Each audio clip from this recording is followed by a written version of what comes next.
Many people believe that iOS is unhackable, right? Yeah. But still there are loopholes. I got a URL which was transmitting the certain amount. Without any authentication, I just pasted that on the what you can say, the browser itself. As my application was already installed on that device, it directly opened without any kind of authentication, and the payment was processed. Which tools and techniques do you think every beginner should start off? Focus on burp suit. Then go with the Frida for runtime manipulation, Mob SF for static and dynamic kind of automation techniques. How important is having hands-on lab experience compared to just reading or watching tutorials?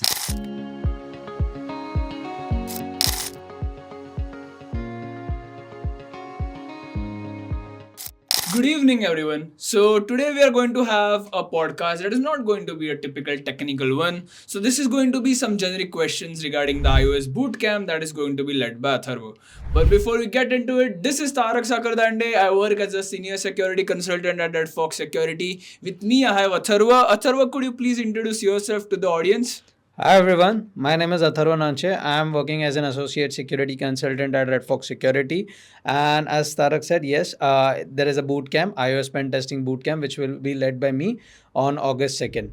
So yeah, you can go. Amazing. So likewise, we have been in the cybersecurity field for quite a long time, Atharva. Yes. And when it comes to iOS pen testing, what exactly did lead you to actually take this as a subject? Okay, so what I did initially when I started my journey, so I was a lot into the application security part where I used to do web application pen test and API penetration testing. So I thought a day like just let's level up this thing and get into mobile security as well. So at that time there were two options, as you can see, Android and iOS penetration testing for mobile. So the one thing which excites me more about iOS pen testing is like the people who always try to say that yeah, iOS application is more secure and that's we can't hack it, or the Apple is keeping it completely secure.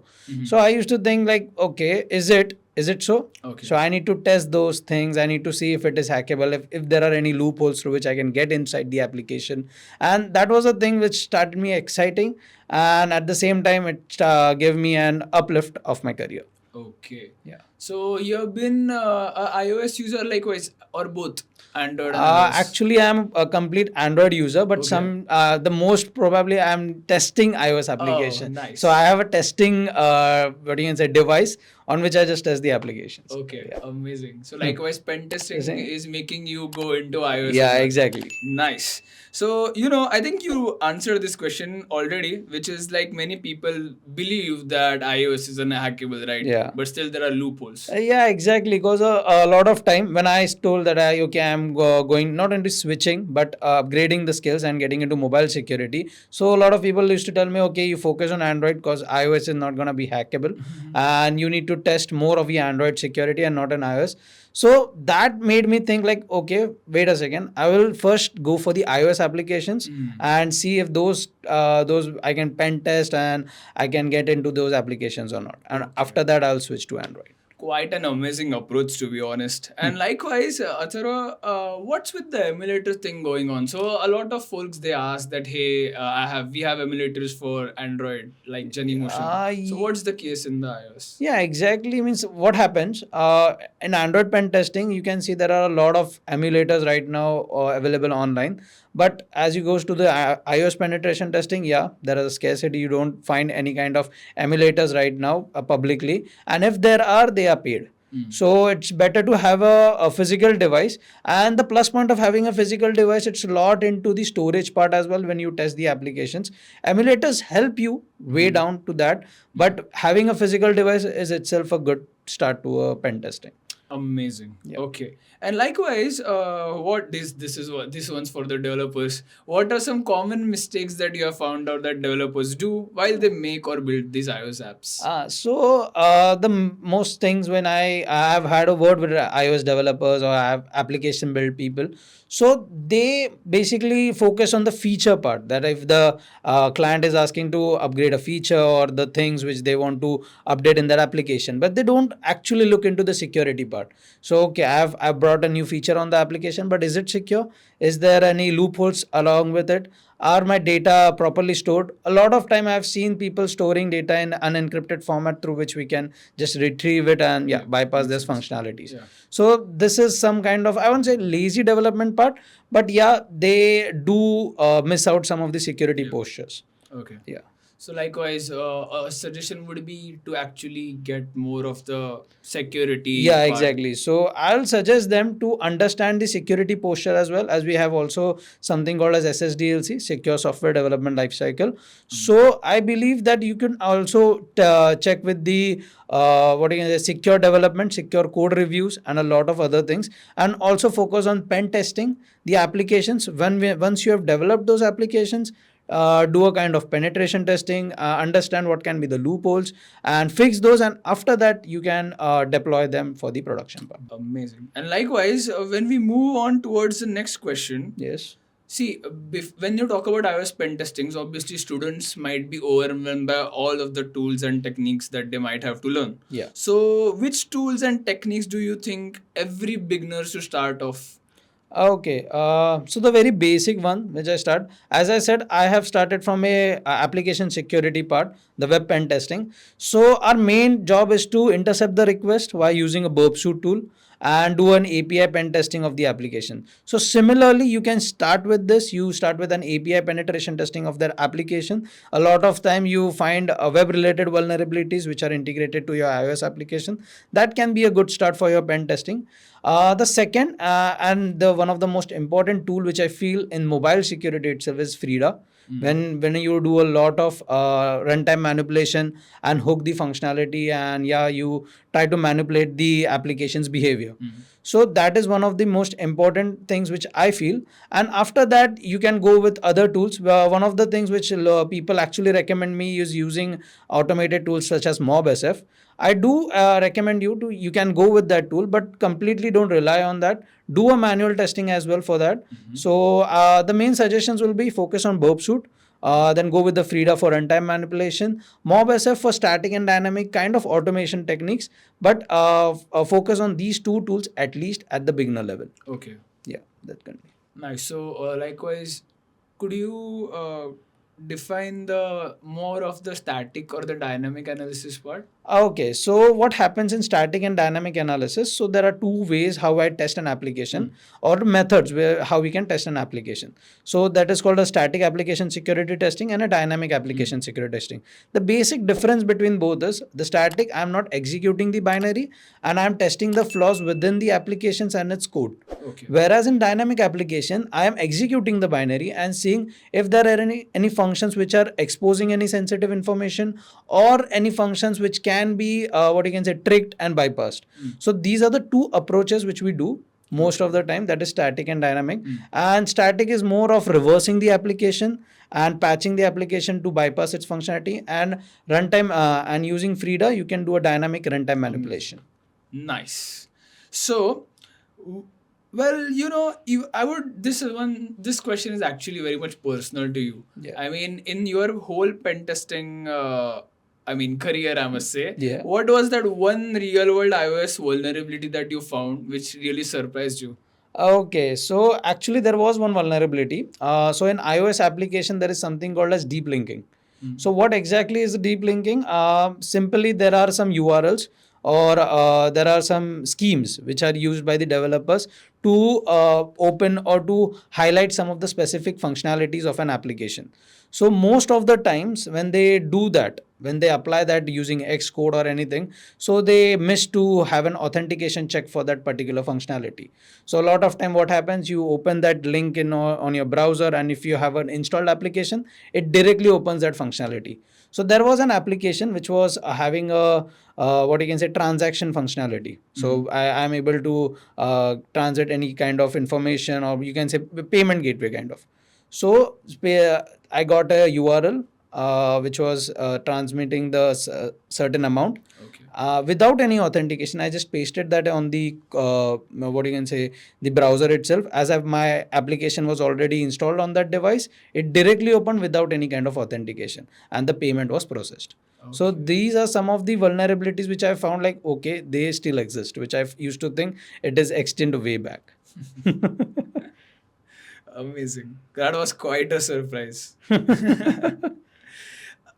Again, likewise, how does understanding the attacker mindset help developers build more secure apps?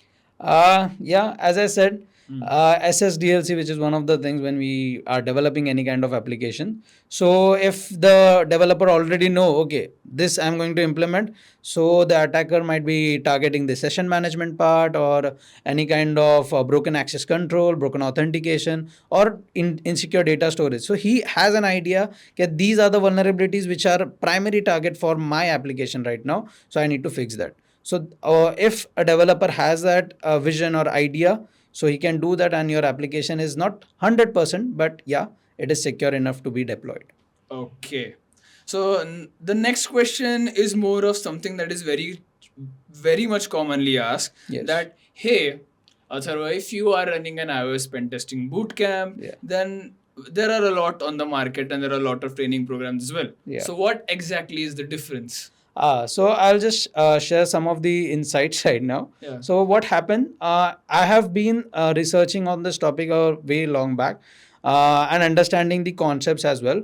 So I have brought this bootcamp by combining those and giving you a robust, what you can say, a course, a bootcamp through which you will understand each and every concept in depth. To so if you got any application and you can test it from zero to you will get the vulnerabilities as well. So in most of the cases, as you said, there are other platforms as well which are giving you the boot camps or courses.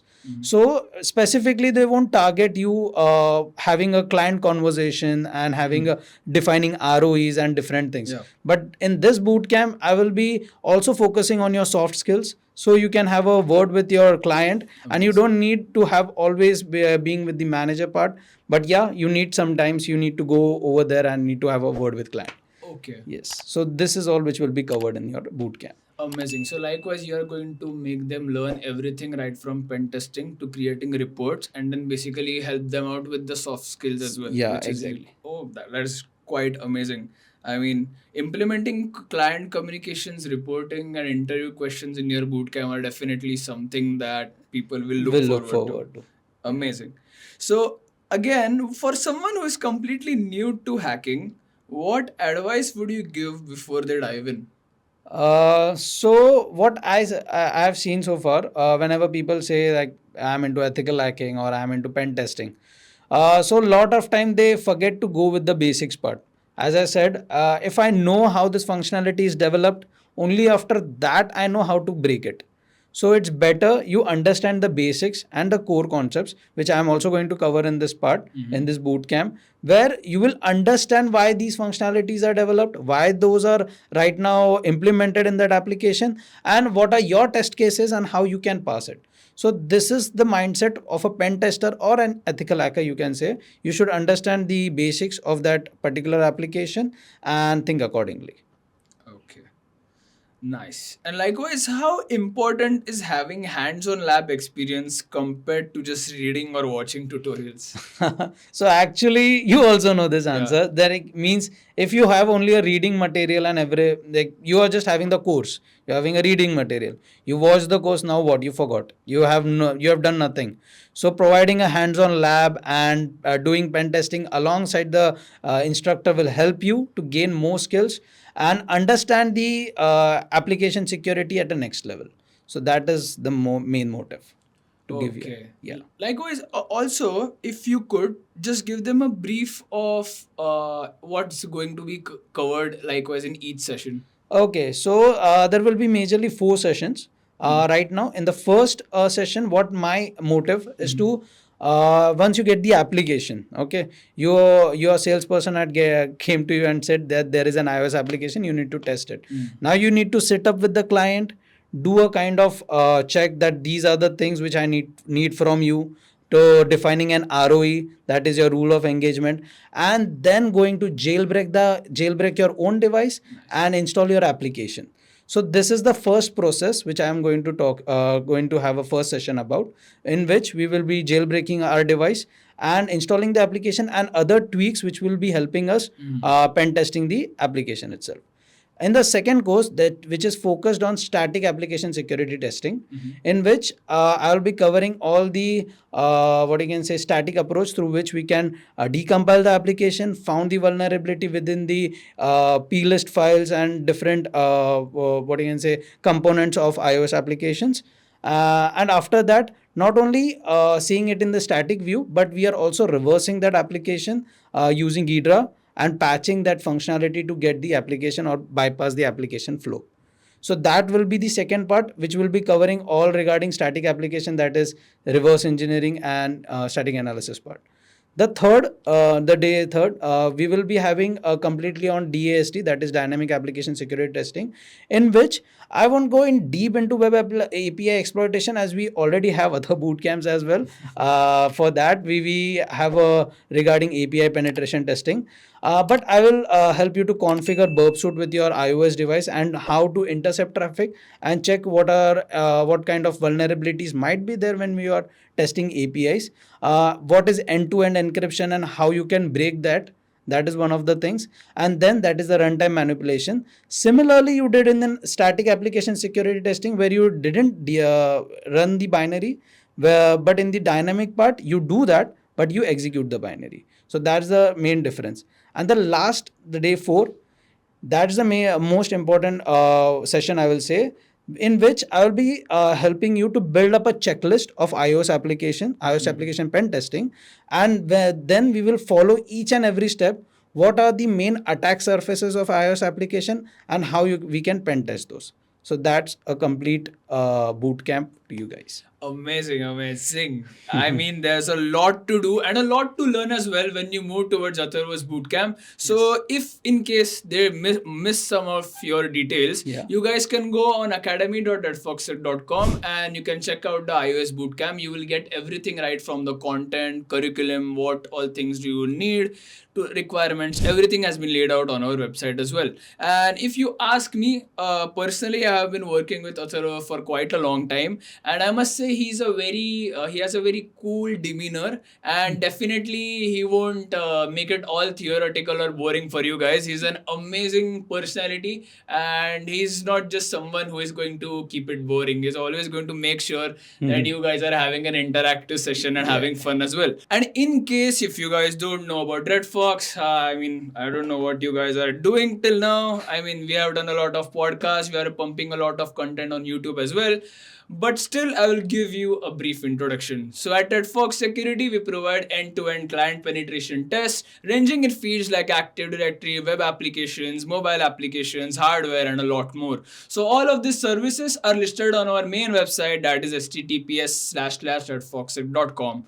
If you want to know more about the educational content, courses or bootcamps, likewise, if you want to know more about iOS bootcamp, you can go on academy.redfoxsec.com. And apart from that, we are doing a lot on YouTube, as you can see as well. So that being said, we will see you in the next one. Until then, have a great time and have an amazing day.